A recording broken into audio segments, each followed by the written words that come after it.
Hello दोस्तों, एक बार की बात है। गौतम बुद्ध अपने शिष्यों के साथ एक गांव से दूर किसी बड़े नगर की तरफ जा रहे थे। गर्मी का दिन था और रास्ता ही बहुत लंबा था।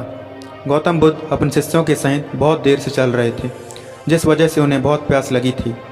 वहाँ से कुछ ही दूरी पर बरगद का वृक्ष एक घनी छाँव से थी। सभी लोग उस वृक्ष के पास पहुँच जाते हैं।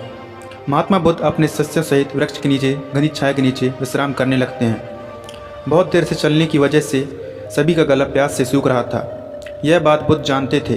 बुद्ध ने अपने एक शिष्य से कहा, आप इस बरगद की छाया से 20 कदम दूर जाकर बरगद की 2 परिक्रमा करके वापस आओ। शिष्य वैसा ही करता है जैसे बुद्ध बताया। परिक्रमा के बाद जब शिष्य महात्मा बुद्ध पास आया तो बुद्ध बोले कि क्या आपकी ठंडी हवा का अनुभव हुआ था? शिष्य बोला, हाँ महात्मा बुद्ध, उस उत्तर दिशा की तरफ से मुझे कुछ ठंडी हवा की अनुभव हो रही थी। शिष्य की यह बात सुन महात्मा बुद्ध शिष्य से तुरंत बोले कि उसी दिशा में चले जाओ, जरूर वहाँ से कुछ ही दूरी पर एक तालाब अवश्य मिलेगा। उस तालाब से सबके लिए पानी ले आओ। शिष्य उसी दिशा में जाकर दूर जाता है तो वहाँ सच में एक तालाब होता है।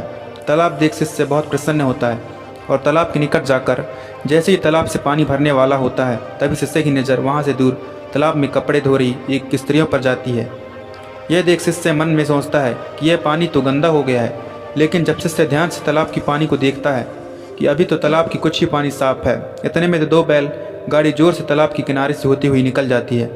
बैलगाड़ी के पहिए तालाब की मिट्टी के ऊपर इतनी जोर से निकलता है कि तालाब के नीचे बैठी बहुत सारी मिट्टी तालाब के ऊपर आ जाती है, जिस वजह से तालाब का बचा हुआ पानी भी गंदा हो जाता है। यह देख शिष्य पानी के लिए क्रोध से महात्मा बुद्ध के वापस चले जाता है। शिष्य बड़े ही निराश भाव से महात्मा बुद्ध को सब बता देता है। शिष्य की बात सुनी सभी शिष्य बोलते हैं कि हमें यहाँ तुरंत निकलना चाहिए, किसी दूसरी जगह पानी की खोज करनी चाहिए, वरना प्यास के मारे जान निकल जाएगी। इधर महात्मा बुद्ध सभी को शांत होने के लिए कहते हैं और बोलते हैं कि धीरज रखो, कुछ देर यहीं बैठो, उचित समय आने की तक समय बनाए रखो। सभी महात्मा बुद्ध की बात सुनकर शांत हो जाते हैं और वहीं बैठ जाते हैं। कुछ समय बीत जाने के बाद महात्मा बुद्ध फिर से अपने शिष्यों को उसी तालाब से पानी लाने के लिए कहते हैं। शिष्य बिना कोई सवाल किए उसी तालाब से पानी लेने के लिए फिर चला जाता है। तालाब की हालत देखकर शिष्य को यकीन नहीं होता। तालाब का पानी पूरी तरह से साफ होता है। ये देख शिष्य बहुत खुश होता है और पानी भरकर महात्मा बुद्ध के पास जाता है। सभी पानी पीकर अपनी प्यास बुझाते हैं, लेकिन अभी भी सबके मन में एक सवाल था कि आखिर यह चमत्कार कैसे हुआ? तालाब का सब पानी तो गंदा था। उन्हें लगा कि जरूर ये बुद्ध की शक्ति है। इनमें एक शिष्य ने यह सवाल महात्मा बुद्ध से पूछा, यह चमत्कार आपने कैसे किया? शिष्य का जवाब देते हुए महात्मा बुद्ध बोले कि यह कोई चमत्कार नहीं, आपके सब्र का फल है। यह फल आपके सब्र बनाए रखते हुए उचित समय के इंतजार का।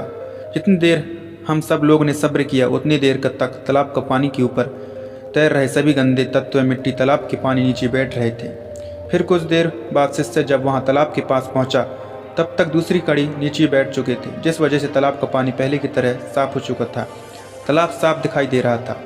यदि उस समय लोग सब्र न किया होता, धैर्य न रखा होता, तो आप सब इतनी गर्मी में पानी की खोज में प्यास से रहकर शायद अब तक मृत्यु के प्राप्त हो गए, क्योंकि यहाँ से अगला कोई तालाब नहीं है।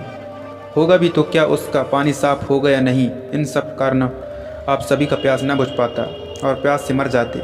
फिर इतना बोलने के बाद महात्मा बुद्ध शिष्यों को एक सीख देते हुए कहते हैं, जैसी स्थिति लोगों के समक्ष आ जाती है वैसी ही स्थिति और मुश्किल दौर के जिंदगी हर मोड़ पर आएंगे। तब उसमें ऐसा समय बनाए रखना है कि विवेक से काम लेते हुए भी आपको उचित फैसले के साथ ही नतीजे पर पहुंचना होगा। हर मुश्किल दौर में सब्र रखते हुए ऐसी ही शांत मन से फैसला लेना चाहिए जिसका आपको दूसरों के लिए अच्छा है, क्योंकि ऐसी स्थितियों में लोग अक्सर गुस्से में आकर अपना सब्र खो देते हैं और गुस्से तथा जल्दबाजी में गलत काम और फैसला कर बैठते हैं, जिसका बुरा परिणाम उनके भविष्य में देखने को मिलता है, जिसमें खुद को नुकसान अधिक होता है। कुछ परिस्थितियाँ जीवन में ऐसी भी होती हैं जहां हमें सब्र बनाए रखते हुए भी उचित समय का इंतजार करना होता है, लेकिन लोग अक्सर यहीं पर अपना सब्र खो देते हैं और उचित समय आने तक का इंतजार नहीं करते, जिस वजह से उनको आगे चलकर दुख और मुश्किलों का सामना करना पड़ता है। हमारे द्वारा लिया गया आज का फैसला हमारे आने वाले कल की खुशी और दुख को निश्चित करता है। दोस्तों, वीडियो पसंद आई होगी तो वीडियो को लाइक और चैनल को सब्सक्राइब कर लें।